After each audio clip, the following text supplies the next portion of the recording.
Hey guys, what's going on? Aaron here. So I'm going to talk about some Celsius updates. So let me just dive in right now. So we know that Alex's trial is going to start September 2024. So why does this matter? Well, it really has to do with a lot of the tax consequences. So capital losses versus possibly using a theft loss deduction. So I'm going to talk to tax people about this in the future, but we have a while before, again, Alex goes before the judge, end of next year. And also Roni Cohen-Pavan, the guy who already took a plea agreement, he is scheduled for December of next year. So we have a while before we'll know, I believe, how we can file our taxes in the United States. So I first just wanted to cover that very quickly. A lot of people want to know for next year.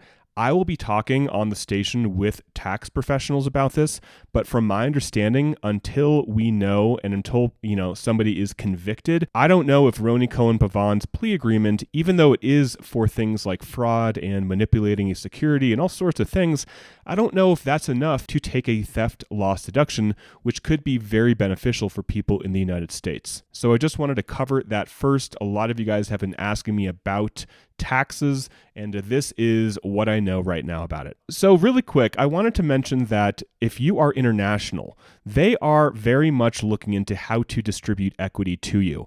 A lot of people have been asking me, what if I don't live in the US? How can I get my stock? Well, I searched on the latest document from White & Case, and 1 hour they talked with Simon Dixon about international equity distribution. So don't worry about it. They are definitely on top of it if you do not live in the United States. Next, we have some phishing attempts. So very, very, very important to stay adamant and aware that there are people trying to steal your information and steal your crypto. So apparently on October 3rd, the debtors, meaning Celsius, became aware of an additional phishing attempt targeting around 144,000 unique email addresses. That is insane.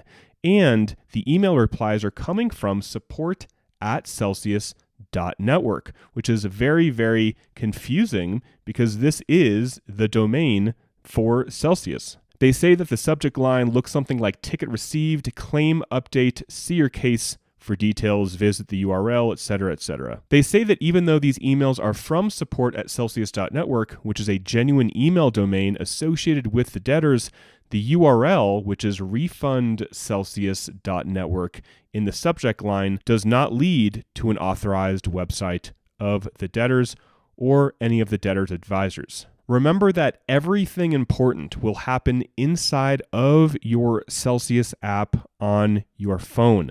So any KYC requests, meaning they need your new driver's license or they need to update your information like that, that'll all come from inside the app. So again, do not click on these emails. Do not click on these links specifically in these emails, because basically what they do is they try to get you to link up a hot wallet like Trust Wallet, Coinbase, Crypto.com has one. MetaMask is also another one that a lot of people use. They try to get you to accept some permission, which then immediately can drain your entire wallet. I had this happen to me about a month or a month and a half ago. It was like 7 a.m. I hadn't slept. That friend tech thing just came out, some social network, crypto thing. And again, I was way too tired. I should not have been on Twitter. I clicked on a scammy link and I got phished, and my entire Trust Wallet was drained for not an insignificant amount of money. So it's happened to all of us. That was actually the first time it happened to me.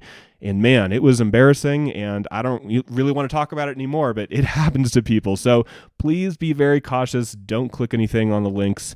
And again, if you have any questions, just shoot me a message on Twitter. And speaking of online identity protection, this video is sponsored by Aura. What Aura does is it protects you from online crime. It does financial fraud protection, identity theft, privacy assistant, all sorts of things. I've been using it every single day for this entire year, and I keep it on all the time. They often tell me that they're removing my information from the dark web, so that is very good. If somebody uses my credit, if somebody opens up a credit card or anything like that using my identity, I get an alert. And what they're doing is they're giving you guys 2 weeks for free if you use my link, which is aura.com/Aaron Bennett.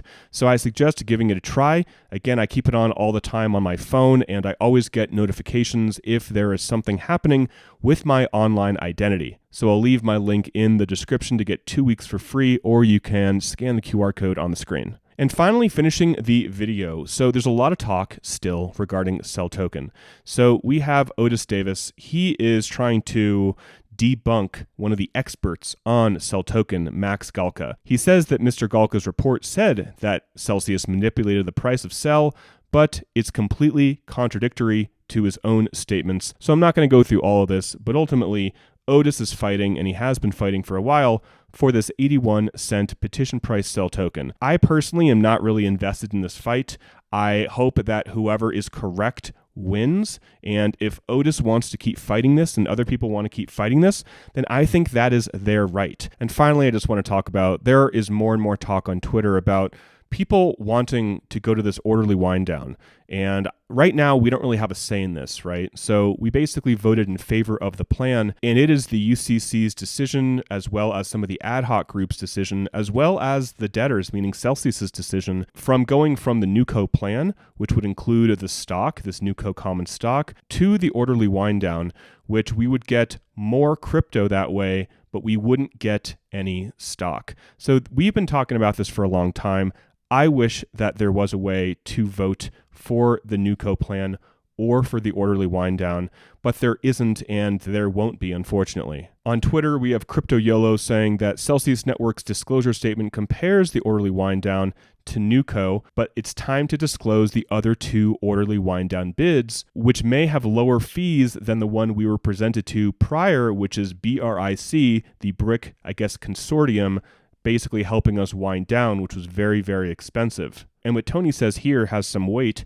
He says the fact that 6 times more people were willing to lose 30% in order to not hold any equity in the NewCo shows you if the risk is worth it. And what he is referring to is the fact that a lot more people decided to toggle to all crypto and not toggle to more equity. So the fact that more people would rather get more crypto should show, and I do kind of agree with him, does show that the community would rather get more crypto, even if that means a less overall percentage of a return. So we will see what happens. We will see if this gets the attention of the UCC or what they do, or if this does anything at this point.